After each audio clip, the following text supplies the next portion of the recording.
ये सदा अभाव का अनुभव कराता हुआ हृदय जलाता रहता है। कभी असंतोषी सुखी नहीं हो सकता, क्योंकि कामनाओं की बाढ़ है तो असंतोष बढ़ता चला जाता है, और जहां संतोष होता है वहां कामनाएं नष्ट हो जाती हैं। बिन संतोष न काम न साही, वो अछत काम सुख सपने उनाही। दोस्तों, जय श्री राधे राधे जी। आज एक ऐसे महाराज जी का जीवन परिचय बताने जा रहे हैं जो आज के दिनों में बहुत ही ज्यादा फेमस है, जिनको पीले बाबा के नाम से भी जाना जाता है। आइए उनके बारे में पूरी जानकारी लेते हैं। श्री हित प्रेमानंद महाराज जी का जीवन परिचय। प्रारंभिक जीवन भक्तिमय पारिवारिक माहौल, छोटी आयु में जगा आध्यात्म प्रेम, ब्रह्मचारी जीवन और संन्यास की दीक्षा। महाराज जी का वृंदावन आगमन कब हुआ? सन्यासी जीवन से श्री राधावल्लभी संत में परिवर्तन होना। प्रेमानंद जी महाराज का पता और संपर्क सूत्र। प्रेमानंद जी महाराज से जुड़े प्रश्न। प्रारंभिक जीवन भक्तिमय पारिवारिक माहौल। श्री हित प्रेमानंद जी महाराज एक सद्गुरुदेव कैसे होने चाहिए? उनकी जीवन शैली, रहन सहन कैसा होना चाहिए?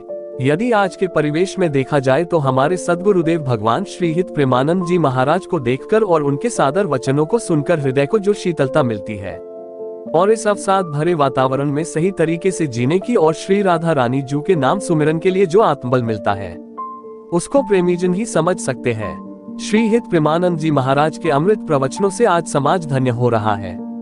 सोशल मीडिया, यूट्यूब पर उनके कहे गए प्रवचनों की भरमार है। महाराज जी की विनम्रता और साधुता अलौकिक है। सद्गुरुदेव भगवान की दोनों किडनियां फेल है और हर दूसरे दिन डायलिसिस होता है, लेकिन फिर भी महाराज जी अपनी दिनचर्या का बड़ी कठोरता से पालन करते हैं। हर दिन जब वो अपने आश्रम से निकलते हैं तो उनके अनुयायियों का रास्ते भर में तांता लगा रहता है। इस वीडियो में हम महाराज श्री प्रेमानंद जी के जीवन यात्रा को विस्तार से जानेंगे। जय जय श्री राधा राधा। महाराज जी के अनमोल प्रवचन अवश्य पढ़ें और कमेंट में जय श्री राधे राधे लिखें और चैनल को सब्सक्राइब जरूर करें। पूज्य महाराज जी का जन्म उत्तर प्रदेश के कानपुर जिले के सरसौल ब्लॉक अखरी नामक गांव में एक विनम्र और अत्यंत सात्विक ब्राह्मण पांडेय परिवार में हुआ था। इनका वास्तविक नाम अनिरुद्ध कुमार पांडेय था। बचपन से ही आध्यात्मिक, भक्तिमय, अत्यंत शुद्ध और शांत माहौल में इनकी परवरिश हुई। इनके दादाजी एक सन्यासी थे। इनके पिता श्री शंभू पांडे एक भक्त व्यक्ति थे और बाद के वर्षों में उन्होंने संन्यास स्वीकार कर लिया।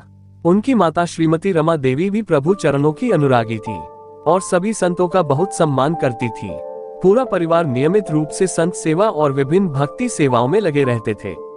पवित्र घरेलू वातावरण ने इनके भीतर छुपी अव्यक्त आध्यात्मिक चिंगारी को तीव्र कर दिया और वे आध्यात्मिक पुस्तकों जैसे श्री सुखसागर आदि का अध्ययन करना शुरू कर दिए। छोटी आयु में जगा आध्यात्म प्रेम। छोटी सी आयु में ही उनके मन में जीवन का उद्देश्य क्या है, सच्चा प्रेम क्या है, सांसारिक लोगों से प्रेम यदि अस्थायी है तो उसमें क्यों पढ़ना, क्या स्कूल के भौतिक ज्ञान से चिरस्थायी सुख की प्राप्ति हो सकती है। ऐसे अनेकों प्रश्न आने लगे जिससे इनका मन द्रवित हो उठा। जब वे 9वीं कक्षा में थे तब मन की जिज्ञासा और प्रबल हुई। ईश्वरोन्मुख होने की तब उन्होंने आध्यात्मिक जीवन जीने का दृढ़ निश्चय कर लिया था। इस महान उद्देश्य के लिए वह अपने घर परिवार को छोड़ने के लिए तैयार थे। उन्होंने अपनी माताजी को अपने विचारों और निर्णय के बारे में बताया और 13 साल की छोटी सी आयु में एक दिन सुबह 3 बजे महाराज जी ने आध्यात्मिक ब्रह्मचारी जीवन के लिए घर छोड़ दिया। ब्रह्मचारी जीवन और संन्यास की दीक्षा। बाल स्वरूप महाराज जी को नैष्ठिक ब्रह्मचर्य की दीक्षा दी गई। उनका नाम आनंद स्वरूप ब्रह्मचारी रखा गया और बाद में उन्होंने संन्यास स्वीकार कर लिया। महावाक्य को स्वीकार करने पर उनका नाम स्वामी आनंद आश्रम रखा गया। महाराज जी ने सख्त सिद्धांतों का पालन करते हुए पूर्ण त्याग का जीवन व्यतीत करना शुरू किया। इस दौरान उन्होंने अपने जीवित रहने के लिए केवल भगवान की दया से प्रदान की गई चीजों को स्वीकार किया। एक आध्यात्मिक साधक जीवन जीने के रूप में उन्होंने अपना अधिकांश जीवन मां गंगा जी के तट पर बिताया। वह भूख, कपड़े या मौसम की परवाह किए बिना गंगा के घाटों, हरिद्वार और काशी के बीच 80 घाट और अन्य पर घूमते रहे।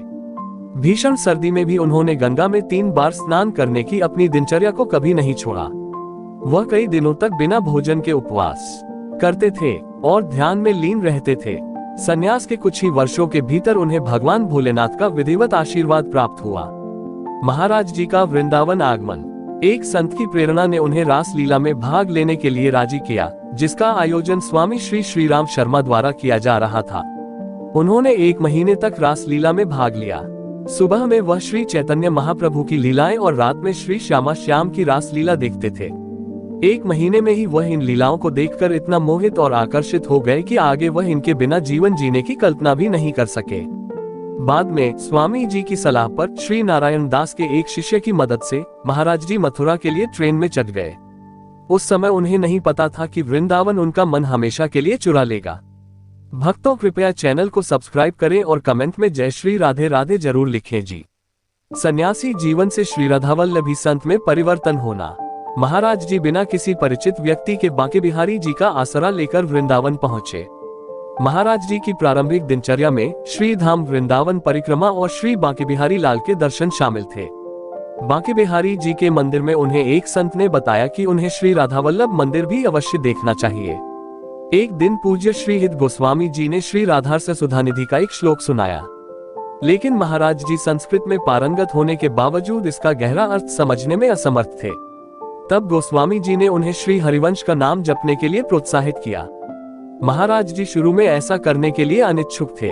हालांकि अगले दिन जैसे ही उन्होंने वृंदावन परिक्रमा शुरू की, उन्होंने खुद को श्री हित हरिवंश महाप्रभु की कृपा से उसी पवित्र नाम का जप करते हुए पाया। इस प्रकार वह इस पवित्र नाम हरिवंश की शक्ति के प्रति आश्वस्त हो गए। श्री प्रिया वदन छवि चंद्र मनो, प्रीतम नैन चकोर, प्रेम सुधा रस माधुरी, पान करत निसीक भो। महाराज जी ने सन्यास के नियमों को किनारे रखते हुए सखी से बात की और उनसे उस पद को समझाने का अनुरोध किया जो वह गा रही थी।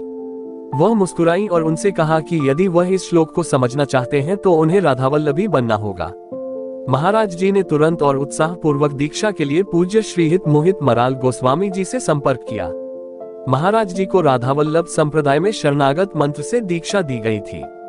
कुछ दिनों बाद पूज्य श्री गोस्वामी जी के आग्रह पर महाराज जी अपने वर्तमान सद्गुरुदेव से मिले, जो सहचरी भाव के सबसे प्रमुख और स्थापित संतों में से एक हैं, पूज्य श्री हित गौरांगी शरण जी महाराज, जिन्होंने उन्हें सहचरी भाव और नित्य विहार रस की दीक्षा दी।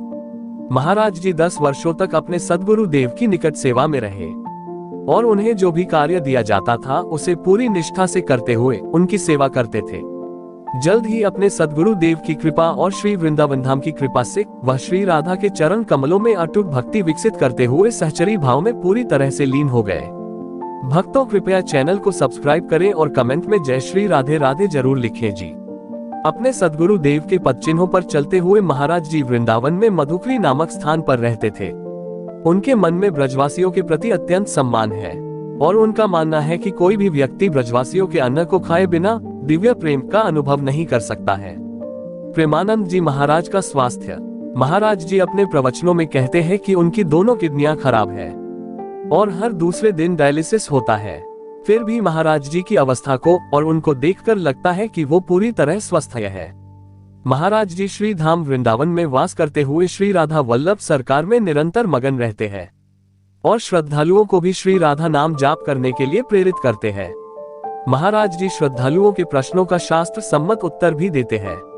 उनकी बातें सुनने के बाद मन बरबस उनकी ओर खिंचा चला जाता है। महाराज जी की पूरी दिनचर्या आध्यात्मिक गतिविधियों में ही व्यतीत होती है। प्रेमानंद जी महाराज का पता और संपर्क सूत्र। आश्रम का पता श्री हित राधा केली कुंज, वृंदावन परिक्रमा मार्ग, वराह घाट, वृंदावन, उत्तर प्रदेश, भारत -2,81,121। इस पते पर जाकर आप महाराज जी के दर्शन प्राप्त कर सकते हैं। अधिक जानकारी आप ऑफिशियल वेबसाइट और सोशल मीडिया प्लेटफॉर्म पर भी ले सकते हैं। YouTube वृंदावन रस महिमा, भजन मार्ग, श्री हित राधा कृपा। फैक्ट ऑन प्रेमानंद जी महाराज। प्रेमानंद जी महाराज से जुड़े प्रश्न। 1. महाराज जी के गुरु जी कौन है? छोटा ओ पूज्य श्री हित गौरांगी शरण जी महाराज। 2. महाराज जी ने संन्यास के लिए घर किस अवस्था में छोड़ा? छोटा ओ 13 वर्ष में। 2. महाराज जी की आयु कितनी है? छोटा ओ 60 वर्ष लगभग।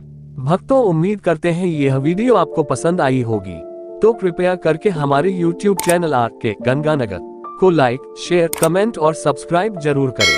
हमारा उद्देश्य किसी की भावनाओं को देर से पहुंचना या आहत करना बिल्कुल भी नहीं है। ये कंटेंट सोशल मीडिया इंटरनेट द्वारा लिया गया है। इसमें किसी भी प्रकार की गलती या त्रुटि होने पर आम क्षमा प्रार्थी है।